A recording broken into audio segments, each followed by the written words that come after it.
Welcome to my channel again. Let's start episode number 262. जब आदित्य अपने डर से मनाली में लड़ रहा था, तब उस समय सुशील और करण बहुत ही आसानी से गोरखपुर के अंदर एंटर हो चुके थे। वहां पहुंचकर उन्हें बहुत ही रिलीफ मिल रहा था और सुशील बहुत ही खुश था। उसे बहुत अच्छा लग रहा था कि वो वहां पर पहुंच गया है और उसे कोई भी मुसीबत का सामना नहीं करना पड़ा। उसने रेस्ट करने के बाद वापस से गाड़ी का स्टीयरिंग अपने हाथ में ले लिया था और इस बार करण भी बस पैसेंजर सीट पर बैठा हुआ उसे देख रहा था। वो दोनों बस वहां पर घूम रहे थे और इधर उधर कहीं रुकने के बारे में सोच रहे थे, क्योंकि दोनों को वॉशरूम जाना था और उन्हें भूख भी लग रही थी। तब सुशील ने एक रेस्टोरेंट के बाहर गाड़ी रोकी और वो वहां पर अपना काम करने लगे। जब वो दोनों वॉशरूम से फ्री हुए तब नाश्ते की प्लेट लेकर टेबल पर बैठे और खाने लगे। वो दोनों उस नाश्ते को ऐसे खा रहे थे जैसे उन्होंने बहुत टाइम से कुछ खाना नहीं खाया। 12 घंटे बाद जाकर उन दोनों को स्टेबल फील हो रहा था और उन्हें अब ऐसा लग रहा था कि वो अभी भी गाड़ी के अंदर ही बैठे हुए हैं। तब करण के मन में कुछ सवाल चल रहे थे जिनके जवाब वो सुशील से एक्सपेक्ट कर रहा था। उसने फिर सुशील को देखा जो खाने को बहुत ही आराम से खा रहा था और उसके चेहरे पर एक स्माइल अलग ही दिख रही थी। फिर करण ने उससे पूछा, चाचू हम यहाँ आ तो गए हैं, लेकिन आगे क्या करना है? आपने ये तो मुझे बताया ही नहीं। हम अपने घर से निकलकर जैसे तैसे करके यहाँ पहुंच गए हैं, लेकिन अब हमें ये नहीं पता है कि उनकी कंपनी कहाँ है और हमें उन पर कैसे अटैक करना है। क्या आपने वो पहले ही फिगर आउट कर रखा है और आपने मुझे नहीं बताया? तो प्लीज आप मुझे बता दीजिए, ताकि कल रात की तरह चीजें बिगड़े नहीं और हम दोनों उसे आसानी से हैंडल कर लें। जब करण की बात को सुशील ने सुना तो उसने सोचा कि उसने ये बात तो अभी तक फिगर आउट ही नहीं की है। उसके मन में यह ख्याल तो आ गया था कि वो गोरखपुर जाकर क्या करने वाला है, लेकिन अभी भी उसने उस बारे में सोचा नहीं था।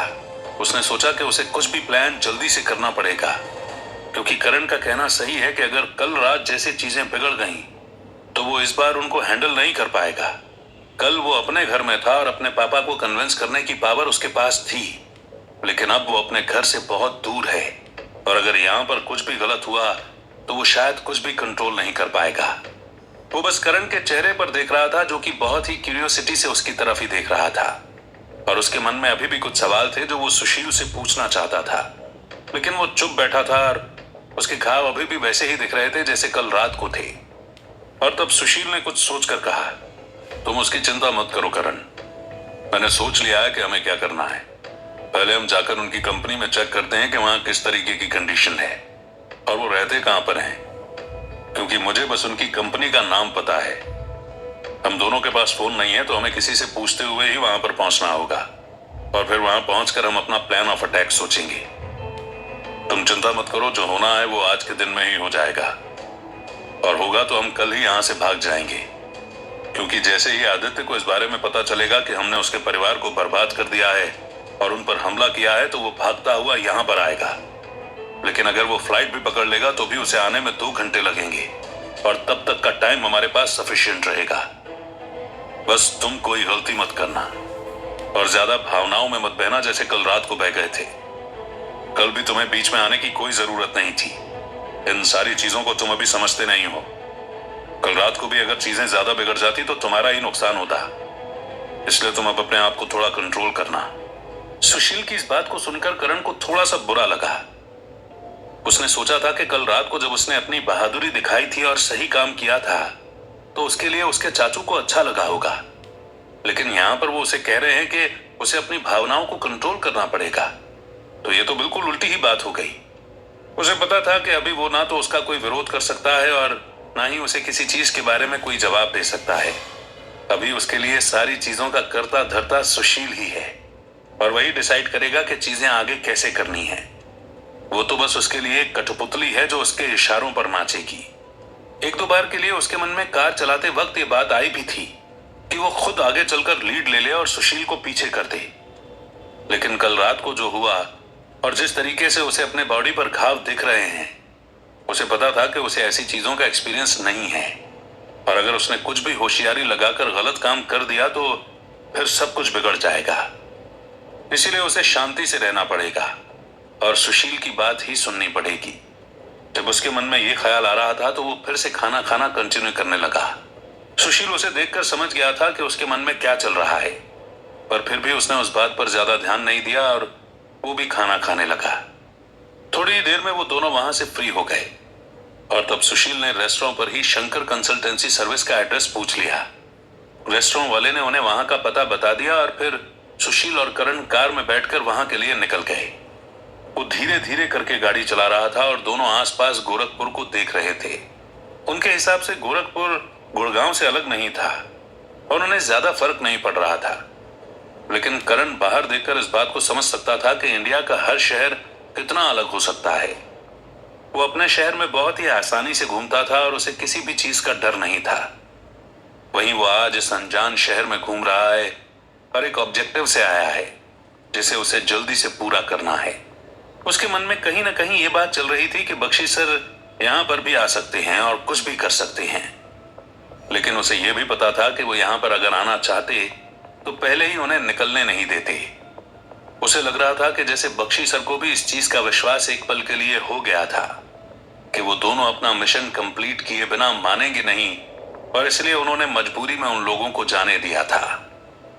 जब करण ये बात सोच रहा था तब सुशील बस गाड़ी चलाने पर फोकस कर रहा था और आसपास ज्यादा ध्यान न देते हुए जल्दी से जल्दी आदित्य की कंपनी के वहां पहुंचना चाहता था। उसके मन में अब बेचैनी फिर से शुरू हो गई थी, जहां उसका दिल तेजी से धड़क रहा था और वो बस जल्दी से जल्दी अपना काम खत्म करके यहां से निकलना चाहता था। उसे कहीं ना कहीं अभी भी इस चीज का डर लग रहा था कि शायद कोई उसे फॉलो कर रहा है और जब वो अपना प्लान इंप्लीमेंट करने जाएगा तो सब कुछ गलत हो जाएगा।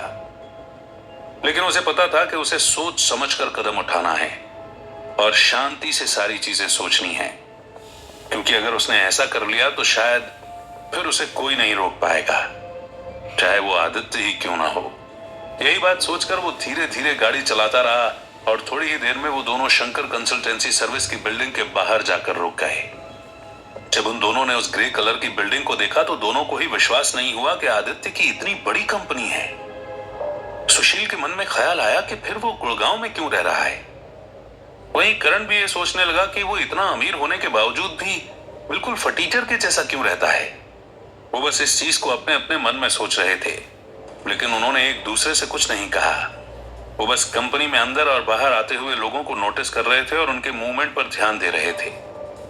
सुशील का ऑब्जेक्टिव क्लियर था कि उसे उसके परिवार वालों के मूवमेंट का पता चल जाए तो वो उन्हें आसानी से ट्रेस कर सकता है और फिर अटैक करने का प्लान बना सकता है। उसने सोचा कि सबसे बढ़िया यही रहेगा कि अगर वो उनके घर में जाकर अटैक करेगा तो किसी को भी पता नहीं चलेगा। वहीं अगर उसने कंपनी में जाकर कुछ भी करने की कोशिश की तो शायद सब कुछ उल्टा पड़ सकता है। यही बात सोचकर वो बस बैठे रहे। करण को समझ नहीं आ रहा था कि सुशील क्या सोच रहा है, लेकिन उसे पता था कि सुशील के मन में जो भी चल रहा है वो बस बदले के लिए ही है, और वो भी बस उसी तरह बैठकर कंपनी के बाहर आने जाने वाले लोगों को देखता रहा। थोड़ी देर वो ऐसे ही बैठे रहे और लोगों को एनालाइज करने लगे। तभी सुशील ने गौर किया कि कंपनी के सामने एक टैक्सी रुकी है और उसमें से कोई और नहीं बल्कि वजीर उतरा है। जब सुशील ने वजीर को देखा तो वो बहुत हैरान हो गया कि वजीर यहाँ पर क्या कर रहा है। क्या आदित्य को इस बारे में पता है कि सुशील गोरखपुर आया है, और क्या उसके पापा ने आदित्य को इस बारे में बता दिया, या फिर ये बस एक कोइंसिडेंस है। सुशील के मन में ये सारे सवाल घूमने लगे और जब उसने पलटकर करण की तरफ देखा तो वो भी हैरानी में बैठा हुआ सुशील की तरफ ही देख रहा था। तब सुशील को समझ आ गया कि उसके मन में क्या सवाल चल रहा है और उसने करण से कहा, नहीं, मुझे नहीं लगता ये वो है जो हम सोच रहे हैं। पापा कभी भी हमारा एड्रेस नहीं बताएंगे। वो ना तो जुबेर से बात कर रहे हैं और ना ही आदित्य से, और उन्हें हमारी चिंता है तो वो हमें किसी को ऐसे भेज नहीं सकती। मुझे पता है कि हमें वो आदमी दिख रहा है जिससे हमें नफरत है, लेकिन तुम उसकी चिंता मत करो। ये शायद यहाँ पर घूमने आया होगा या फिर कुछ और काम से। बस उम्मीद करो कि ये हमारे सामने से जल्दी से चला जाए, क्योंकि जितनी जल्दी ये यहाँ से जाएगा उतना ही हमारे लिए अच्छा रहेगा।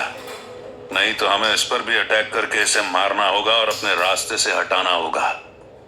जब सुशील ने यह बात कही तब करण अभी भी बहुत ही हैरान होकर बैठा हुआ था। उसे विश्वास नहीं हो रहा था कि उसके चाचा ने अभी अभी एक आदमी को मारने की बात इतनी आसानी से कह दी थी, लेकिन उसे पता था कि उसके मिशन में ऐसा करना बहुत ही आसान है। वो बस फिर सामने की तरफ देखता रहा। सुशील ने भी अपनी नजर उसी तरफ कर ली और उसने देखा कि वजीर वहां से चलता हुआ एक बैग के साथ कंपनी के अंदर जा रहा है। फिर सुशील बस वहां पर बैठकर उनके बाहर निकलने का इंतजार करने लगा।